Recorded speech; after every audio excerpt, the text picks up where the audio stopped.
नमस्कार, बहुत बहुत स्वागत और अभिनंदन आप सभी का। आपके साथ मैं राजेंद्र देव। यूपी चुनाव के अभी 5 चरण और बाकी हैं। 20 फरवरी को तीसरे चरण का मतदान होना है, लेकिन इससे पहले सियासी जंग बहुत तेज हो चुकी है।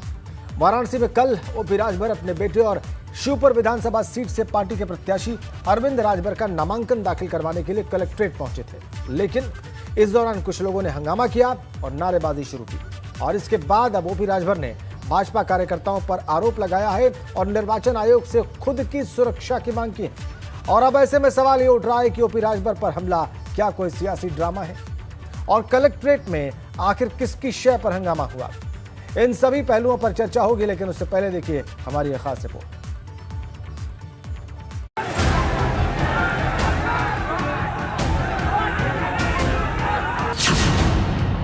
ओपी राजभर पर हमला या सियासी ड्रामा। कलेक्ट्रेट में किसकी शह पर हंगामा।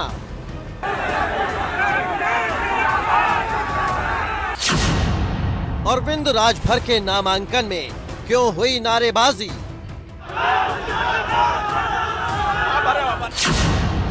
ओपी राजभर की हैरान करने वाली बयानबाजी। जो लड़ाई हम वंचित, पिछड़े, दलित, अल्पसंख्यक की लड़ रहे हैं, चाहे वो एक समान अनिवार्य फ्री शिक्षा की बात हो, चाहे गरीबों के फ्री इलाज की बात हो, चाहे जातिवार जनगणना को हो, चाहे उत्तर प्रदेश में योगी मोदी जी के ललका सांड से निजात दिलाने की बात हो, इससे घबरा करके योगी जी हमारी हत्या कराना चाहते हैं। राजभर ने की निर्वाचन आयोग से सुरक्षा की मांग। स्वतंत्र देव सिंह ने किया भाजपा का बचाव। मेरे कार्यकर्ता इतना सरल सज्जन चींटी नहीं मारता। हम लोग ईमानदारी से राजनीति की सेवा करते हैं कार्यकर्ता, और हम लोग केवल गरीबों की सेवा करने के लिए आए। भाई ये सपा बसपा कांग्रेस का काम है। हम लोग तो गरीबों की सेवा करने आए और गरीबों का कल्याण करने आए हैं। यूपी चुनाव में बाकी है अभी 5 चरण। तेज हो रही है सियासी रण। अरुण राजभर, सुहेलदेव भारतीय समाज पार्टी के महासचिव, जिनके नामांकन के दौरान कल ये सब हुआ, इस वक्त खुद हमारे साथ जुड़े हुए हैं। बहुत बहुत स्वागत आपका अरुण राजभर एबीपी गंगा में। और नीतीश पांडे हमारे वाराणसी संवाददाता भी हमारे साथ जुड़े हुए हैं। अरुण जी, मैं आपके पास आता हूं, लेकिन जरा कल की जो रिपोर्ट है वो उसको ले लेते हैं अपने संवाददाता नीतीश पांडे से। नीतीश, इस नामांकन के दौरान आपने क्या देखा, क्या हुआ था? पहले जो तथ्य हैं, जो सच्चाई है, जो फैक्ट्स हैं, वो हमारे दर्शकों के सामने रखते हैं। राजेंद्र जी, सबसे पहले अरुण राजभर ओपी राजभर जी के साथ अपने समर्थकों की मौजूदगी में जो जिला मुख्यालय गेट है, जो नामांकन स्थल है, वहाँ पे दाखिल होते हैं। वहाँ से फिर जो ये और इनके साथ 2 और अन्य लोग ये नामांकन स्थल के जो मुख्य, जो जहाँ पर नामांकन किया जा रहा है, वहाँ तक जाते हैं। लेकिन कुछ देर बाद ऐसी सूचनाएं आती हैं कि वहाँ पर कुछ लोग मौजूद हैं जो लगातार जो बदजुबानी है वो कर रहे हैं। फिर ओम प्रकाश राजभर बाहर आते हैं और बाहर आने के साथ नारेबाजी शुरू हो जाती है। अधिवक्ता कुछ मौजूद हैं वहाँ पर, जिनको वीडियो फुटेज में भी जो सामने है, तो ये लोग नारेबाजी करते हैं। और नारेबाजी करने के साथ ही जब ये बाहर आते हैं ओम प्रकाश राजभर जी, तो इन्होंने साफ तौर पर ये कहा कि उनके कॉलर खींचे गए, उनके साथ बदसलूकी की गई, तमाम तरह के बयान सामने आते हैं। और इसे लेकर उन्होंने चुनाव आयोग, निर्वाचन आयोग से गुहार भी लगाई है। और इसके साथ ही आने वाले दिनों में इस तरह की चीज़ें न हो, इस पर भी खास तौर पर वाराणसी के जिलाधिकारी ने भी एक आदेश दिया है और ये कहा है, पत्र लिखकर ये कहा है जो बार एसोसिएशन है, कि जो भी अधिवक्ता बिना काम के वहाँ परिसर में पहुँच रहे हैं उनको वहाँ पर न आने दिया जाए। 18 तारीख के बाद ही आएँ, ताकि आने वाले दिनों में किसी भी जो पार्टी का नेता है उसके साथ इस तरह की बदसलूकी सामने न आए। हालांकि जो स्थितियाँ वहाँ पर हो गई, ऐसी चीज़ों का अंदाज़ा नहीं लगाया गया था, लेकिन जो यहाँ के जिला निर्वाचन अधिकारी हैं उनको भी ये एहसास है कि कुछ गड़बड़ हुई है। अब इसे सुरक्षा में चूक, व्यवस्था में चूक, तमाम तरह की चीज़ें कही जा सकती हैं, लेकिन ओम प्रकाश राजभर के साथ जो हुआ वो कहीं ना कहीं राजनीति में एक अलग तरह की चीज है, ऐसा होना नहीं चाहिए था। जी राजन जी, ठीक है, ऐसा नहीं होना चाहिए था। अरुण राजभर हमारे साथ हैं। अरुण, हमारे संवाददाता ने बताया कि वहां पे अधिवक्ता थे, वो नारेबाजी कर रहे थे, अभद्रता वहां पर हुई। आपको क्या कहना है? चूंकि देखिए, आपकी पार्टी के अध्यक्ष और ओपी राजभर जी की बात पूरे देश ने, पूरी दुनिया ने देखी है। वो बहुत बड़ा इल्जाम लगा रहे हैं। वो कह रहे हैं मुख्यमंत्री उनकी हत्या कराना चाहते हैं। इस घटना से बात बहुत आगे बढ़ गई। आज उन्होंने कहा है, क्लेम किया है कि मुख्यमंत्री उनकी बातों की वजह से, उनकी राजनीति की वजह से और चुनावी समीकरणों के बनते बिगड़ने की वजह से, देखने की वजह से उनकी हत्या कराना चाहते हैं। ये बहुत बड़ा चार्ज है अरुण। देखिए सर, जिस तरीके से निर्वाचन आयोग ने नियम बनाया है जी कि नामांकन के दौरान प्रस्तावक और प्रत्याशी और उनके वकील के अलावा कोई तीसरा चौथा आदमी नहीं जा सकता। जब हम नियम के पालन करते हुए हम लोग अंदर जा रहे थे और जैसे ही हम लोग रिटर्निंग अफसर के दफ्तर तक पहुंचे, वैसे ही वोटिंग शुरू हो गई। और ये स्पष्ट पहचान है कि वो कौन लोग हैं। वो भारतीय जनता पार्टी के जिला के उपाध्यक्ष हैं, जिला के महामंत्री हैं और तमाम संगठन जो उनके विंग है उसके वो लोग पदाधिकारी हैं। और वो अच्छी तरीके से जानते हैं कि उत्तर प्रदेश में जिस तरीके से माननीय ओम प्रकाश राजभर जी दलित, पिछड़े, अल्पसंख्यक, गरीब के मुद्दों को लेकर के मुखरता से बोलते हैं, ये लोगों को पसंद नहीं आई। और बड़ी मजे की बात है कि वहां जब हम लोग निकल रहे थे रिटर्निंग अफसर के कमरे से, कक्ष से, तो इन्होंने कहा कि देखो निकल रहा है, इसको मारो, इसको, ताकि दोबारा ये दिख न सके। आखिर ये गोली मारने की धमकी सरेआम जिलाधिकारी के दफ्तर के सामने ये कौन लोग थे, इसकी भी पहचान हो गई कि ये फलाना है, ये फलाना है, ये फलाना है। अब पुलिस और अधिकारी, बड़े अफसर वहां देख करके मुख्य दर्शक बने थे अफसरों को, जबकि हमने खुद बताया कि इस तरह की हरकत बाहर हो रही है। रिटर्निंग अफसर को मैंने सूचना दिया तो रिटर्निंग अफसर कह रहा है कि हाँ, बाहर से आवाज आ रही है, लेकिन हम दिखवाते हैं। जब हमने देखा कि अभी तक कोई कार्रवाई नजर नहीं आ रही है, 10-20 तो पुलिस को बुला लिया गया और उसके बाद फ्लैग मार्च कराकर छोड़ दिया गया। जैसे ही बाहर निकल रहे हैं, लोग धमकी देना शुरू कर दे। कोई कॉलर पकड़ रहा है, कोई कुर्ता खींच रहा है, कोई गला दबाने की कोशिश कर रहा है और कोई गाली दे रहा है, यहाँ तक कि माँ बहन की गाली दे दिया गया। तो ये उत्तर प्रदेश, आप कह रहे हैं कि आपके साथ हिंसा भी हुई और गाली गलौज भी हुई वहां पर? बिल्कुल हुआ सर। उस वीडियो आप सुनिए, उस वीडियो में स्पष्ट दिख रहा है कि ओम प्रकाश राजभर को नहीं, नीतीश इसकी पुष्टि करते। नीतीश वहीं पर थे। नीतीश, क्या इस तरह की बात हुई? मारपीट हुई, कॉलर पकड़ा गया, हिंसा हुई, फिर गाली गलौज भी हुई, और ये सब तब जबकि ये नामांकन करने के बाद वापस लौट रहे थे, शिकायत करने के बाद भी? निश्चित तौर पे राजेंद्र जी, जो आरोप है वो यही है, लेकिन अब इन आरोपों की जांच किस तरह से हो, ये बड़ा सवाल है। तमाम तरह की जो बातें सामने हैं ये आगे ना हो, ये बड़ा सवाल है। और उस वक्त जिस वक्त ओम प्रकाश राजभर अपने बेटे अरविंद राजभर के साथ नामांकन कराने पहुंच रहे थे, उनका एक बयान कल और हम लोगों से बातचीत में उन्होंने कहा है, एबीपी गंगा से बातचीत में, कि जिस तरह से गाजीपुर में मैं नामांकन वहां पर अपना दर्ज करने पहुंचा था तो वहां पर सुरक्षा व्यवस्था कुछ अलग दिखाई दी।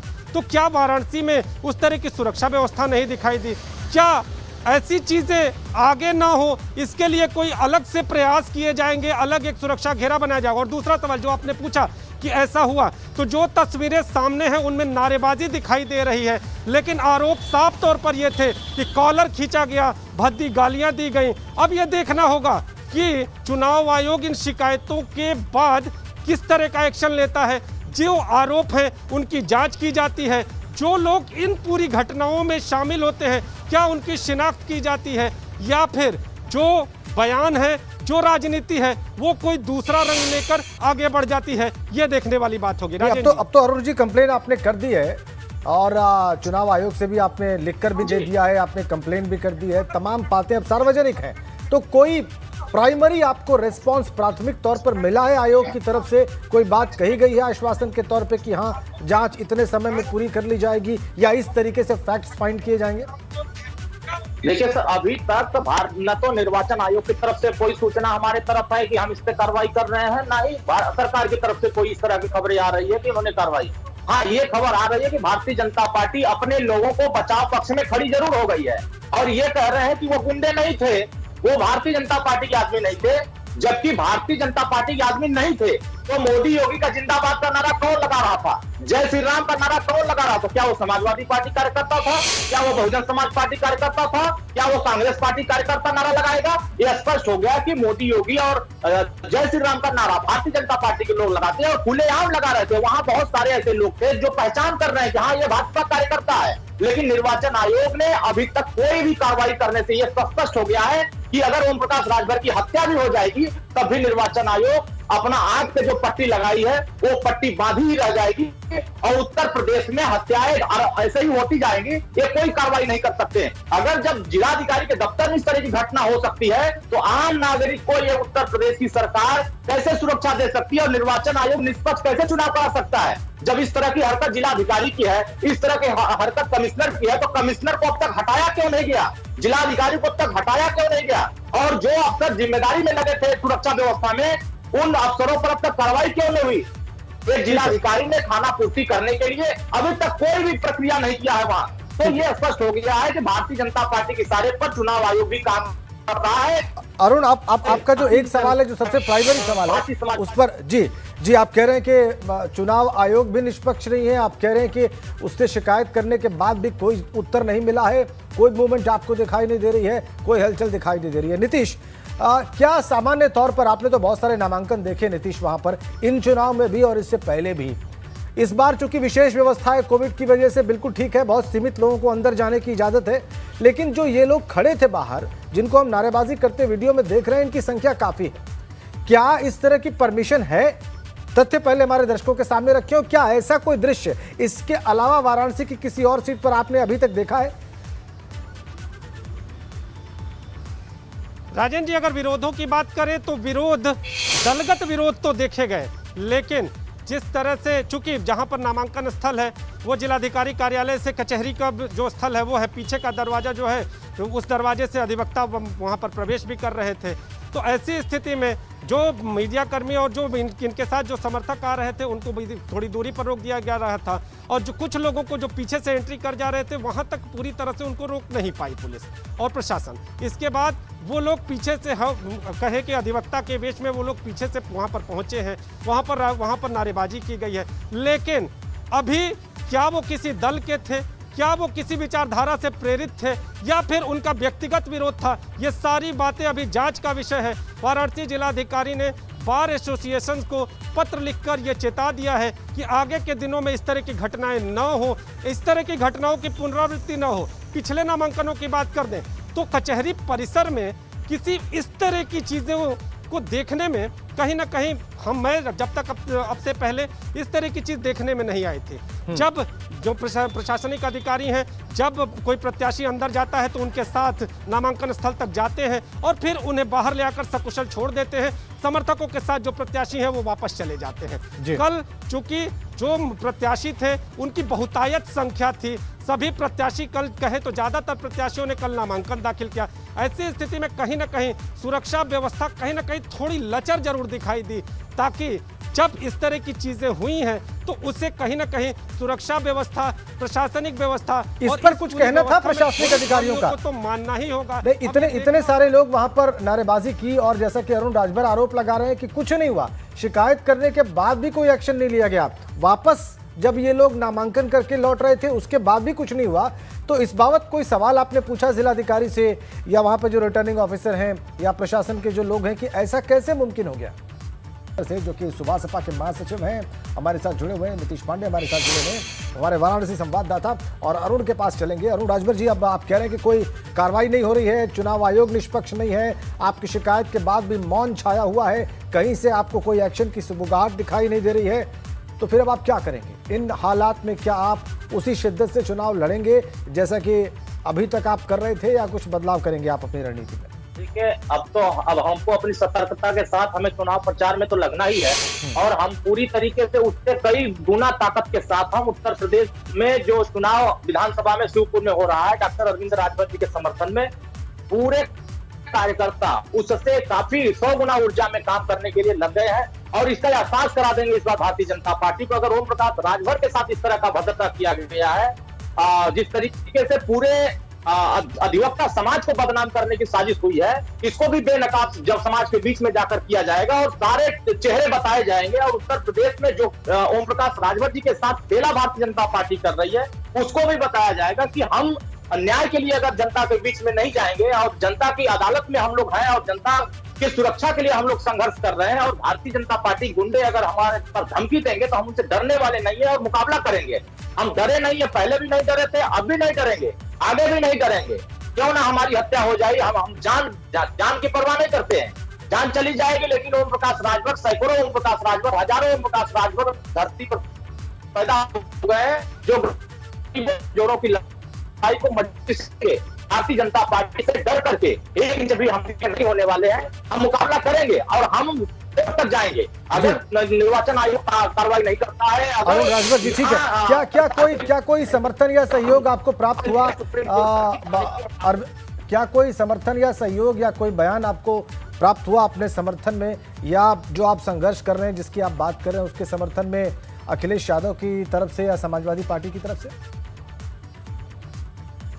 देखिए, समाजवादी पार्टी ने जैसे ही घटना हुआ सारी चीजों से अवगत कराया गया और समाजवादी पार्टी के राष्ट्रीय अध्यक्ष माननीय अखिलेश यादव जी ने तुरंत संज्ञान लिया और तुरंत समाजवादी पार्टी के वेबसाइट पर और उनके ट्विटर फेसबुक पर तुरंत इस पे एक्शन आया और उनके कार्यकर्ता एक्टिव हो गए। तुरंत जो है तमाम जगहों पर फेसबुक पर भारतीय जनता पार्टी के इस कृत्य के खिलाफ लिखना शुरू कर दिए और जनता के बीच में बताना शुरू कर दिए कि भारतीय जनता पार्टी एक पिछड़े समाज के नेता को, जो गरीबों की आवाज को उठाने का काम कर रहा है, जो दबे कुचले के हक की बात कर रहा है, ये भारतीय जनता पार्टी वहां फेसबुक और ट्विटर पे लिखने से नहीं होगा। अरुण, मेरा सवाल ये कि क्या समाजवादी पार्टी ने भी अपनी ओर से कोई शिकायत इस मामले को लेकर, इस पर्टिकुलर मामले को लेकर चुनाव आयोग से की है कि यहाँ पर सुरक्षा दी जाए या जल्दी से जल्दी इंक्वायरी समाप्त करके दोषियों के खिलाफ कार्रवाई की जाए? मैं ये जानना चाहता हूँ। समाजवादी पार्टी अफसर ऑफिस से हमारे यहाँ लेकर आया है कि उन्होंने निर्वाचन आयोग को भी चिट्ठी लिखा है और यहाँ के हमारे विशेष पुलिस अधीक्षक हैं उनको भी उन्होंने चिट्ठी लिखा है और चिट्ठी के माध्यम से ये संदेश दिया है कि अगर ठीक। अरुण, बहुत बहुत धन्यवाद, आपने बताया कि उन्होंने भी चिट्ठी लिखी है, ये आप महत्वपूर्ण बात बता रहे हैं। बहुत बहुत धन्यवाद हमसे बातचीत करने के लिए और बहुत धन्यवाद नीतीश। अब आपको सीधा फतेहपुर लिए चलते हैं, देखते हैं वहां पर अखिलेश यादव कह रहे हैं अपनी बात। जनसभा है और ये उत्साह बता रहा है जिस तरीके से पूरे मैदान में जनसमूह और जन सैलाब दिखाई दे रहा है। इस बार भारतीय जनता पार्टी का यहां से खाता खुलने वाला नहीं है।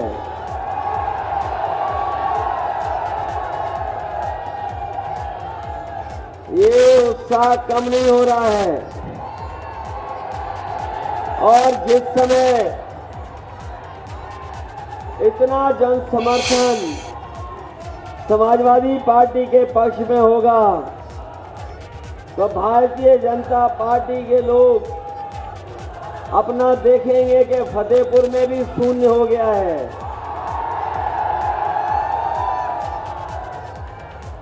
वैसे तो समाजवादी विजय रथ की आपने तस्वीरें और वीडियो देखा होगा समय समय पर।